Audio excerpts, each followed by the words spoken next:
Hey everyone! So, you want to be a qualitative researcher? That is the question for this assignment.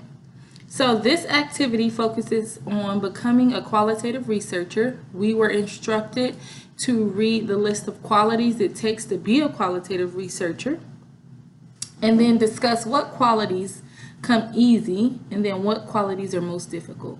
So I'm going to first discuss the qualities that would be most difficult for me and some of the obstacles that I think I would have to overcome in my pursuit of qualitative research. So the first thing is being a good judge of self and others. When I think about that, I guess being a good judge of character or people motives or intentions, I don't know, but I don't think I'm very good at that because I tend to assume that if I'm talking with someone, I'm having a conversation with them, I have a friendship with them, then I sort of assume that they have my best interest and that overall they're good, and I found that not to be the case sometimes.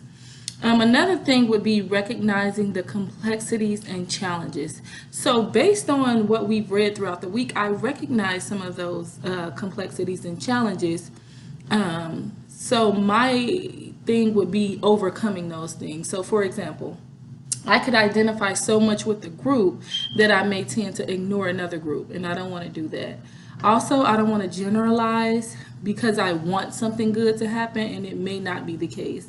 I don't want to become defensive about something and then allow that to affect the way that I would facilitate analysis and understanding. And then lastly, I don't want to be so involved that my judgment becomes too soft. And I've seen this sort of in my own life where I'm in a situation, and because I love the people, I love being around the people, my judgment may become soft.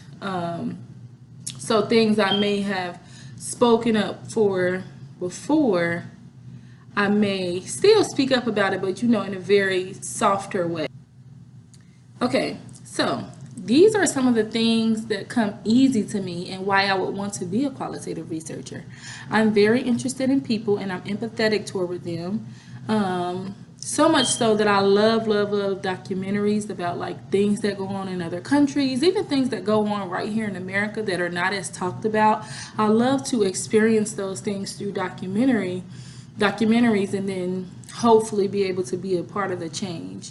I'm interested in real people and natural settings. I like to explore ideas in depth. Even me being a math person, I was always that kind of student that didn't just want the answer, but I wanted to know why is it the answer. So I'm very much like that in life as well. The main thing is that I'm interested in studying schools, classrooms, and kids. That's why I have that bold, because that is my major thing that I want to do within my PhD program. I want to study the leadership of schools and how that affects the classrooms and the kids at the school. I am a good listener, and I ask good questions.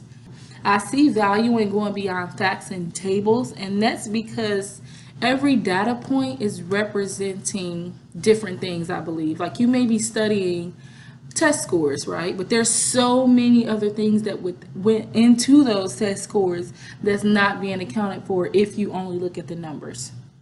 I can tolerate a lack of structure because I'm not as structured, but I strive for it. So I try to be, but I'm not necessarily structured.